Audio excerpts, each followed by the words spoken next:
여러분 안녕하십니까. 윤덕의 핫 이슈입니다. 오늘은 대선 참패 이후 민낯을 드러낸 국민의힘 실태와 국민의힘이 살아남기 위해서 반드시 해야 할 혁신에 대해서 이야기를 해보겠습니다. 6.3 대선에서 국민의힘은 더불어민주당에게 참패했습니다. 그런데 정작 이 참패의 의미를 제대로 통렬하게 반성하고 있는지 잘 모르겠습니다. 선거가 끝나자마자 개파 싸움, 자리 싸움, 원내대표 선출, 전당대회 일정, 당권 경쟁을 보면 국민의힘의 시선은 오직 당권에만 꽂혀 있는 듯 합니다. 정권은 빼앗겼지만 당권은 놓치지 않겠다는 이 기득권 카르텔의 민낯을 보면서 많은 국민들이 걱정을 하고 분노하고 있습니다. 여러분, TK 지역 의원들을 향해 지역민들, 대구 경북 지역민들은 뭐라고 부르는지 아십니까? 바로 팔공산 도다리라고 합니다. 도다리가 뭡니까? 바닥에 바짝 엎드려 눈치만 보며 살아가는 물고기입니다. TK 국민의힘 의원들 중앙 눈치만 살피고 공천장 하나 받으면 당선 확정이라 생각하는지 이 임명직 의원들 선거 때마다 나타나 유권자에게 표만 구겨라고 막상 국회에 들어가면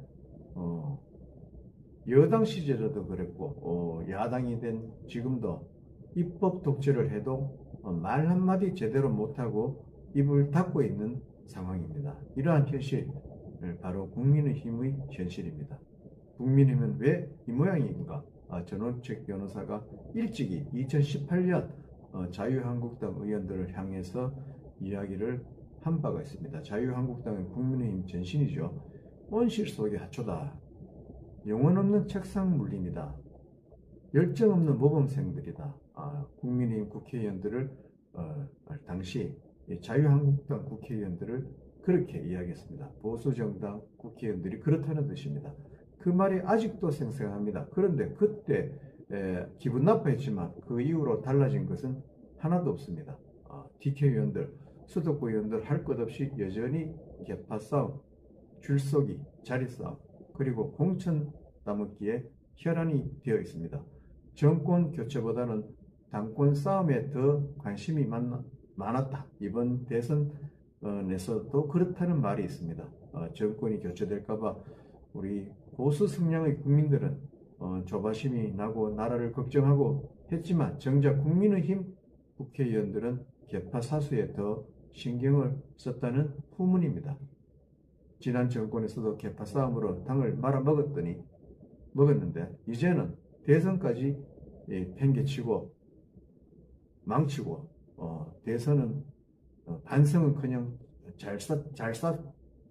젖잘싸 타령만 하고 있습니다. 젖잘싸가 뭐냐? 젖지만 잘 싸웠다. 이런 뜻입니다.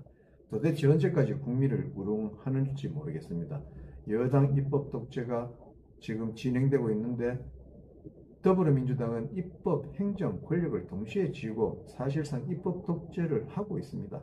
대통령 방탄 법안, 대법관 증원, 민주당의 폭주가 눈앞에 있는데 국민의힘 의원들은 지금 어디에서 뭘 하고 있는지 국민들은 궁금합니다.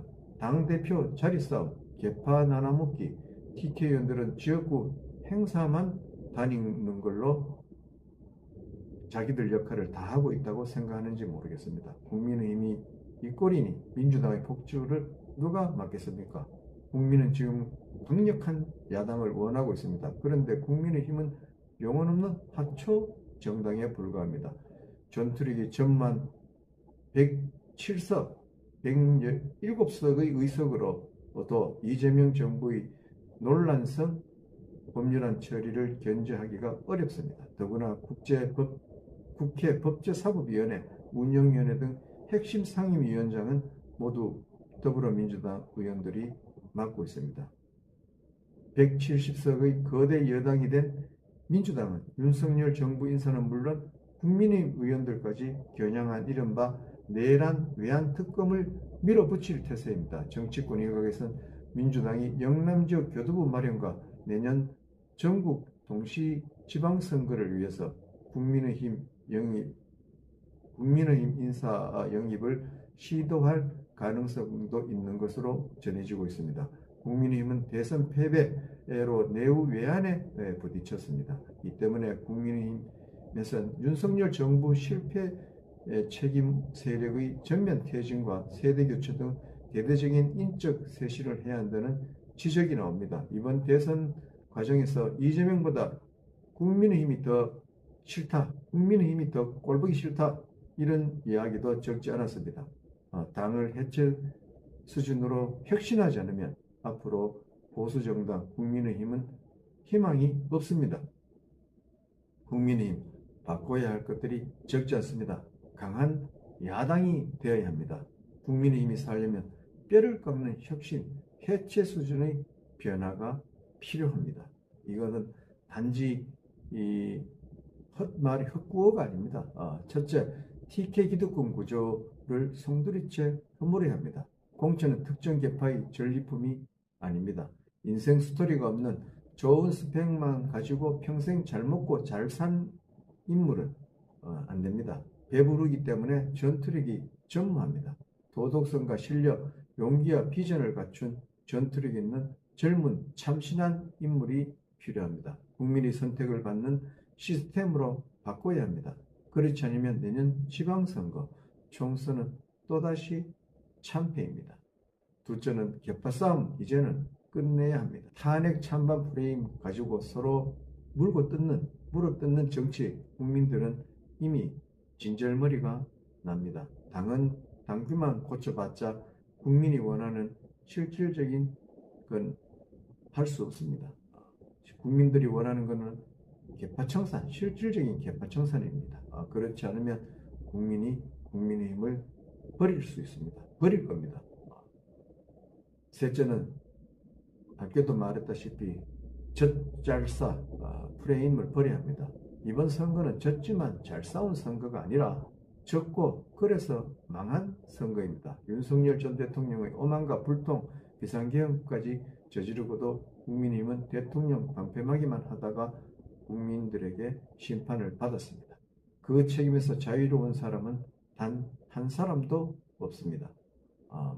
넷째는 공천 구조도 뜯어 고쳐야 합니다. 지금 국민의힘 공천 시스템은 TK와 강남만 바라보는 웰빙 정당 수준입니다. 수도권, 충청권, 호남, 전국 어디에서든 도전할 수 있는 공정한 시스템을 만들어야 합니다. 안 그러면 TK 도다리 정당 소리만 더 듣습니다. 다섯째는 당내 민주주의가 필요합니다. 첫 목회 같은 젊은 정치인, 원외 당협위원장이 목소리를 낼 수 있어야 합니다. 당 지도부가 질서기만 하면 안 됩니다. 계파와 기득권의 덫에 걸린 국민의힘은 국민을 실망시킬 뿐입니다. 어쩌면 중도를 표방하며 색깔이 다른 인물들이 당에 적지 않습니다. 맨날 생각이 다른 사람끼리 정당을 하고 있으니 차라리 분리해서 국민 심판을 받는 것도 방법이 될 수 있습니다. 변화와 혁신이 없다면 내년 지방선거 총선도 또 질 것이 뻔합니다. 팔공산 도다리로 살다가 국민의 준엄한 심판을 받지 않으려면 자리 싸움, 계파 싸움 이제 그만하십시오. 국민은 온실 속 화초가 아니라 전투력 있고 실력 있는 야당을 원합니다. 국민의힘은 해체 수준의 혁신 없이는 미래가 없습니다. 보수의 환골탈태 없이는 국민의 신뢰도 없습니다. 국민이 원하는 건 국민의 삶을 지키는 정치입니다. 제발 정신 차리시기 바랍니다. 오늘 윤덕의 핫이슈 여기서 마치도록 하겠습니다. 시청해 주셔서 감사합니다.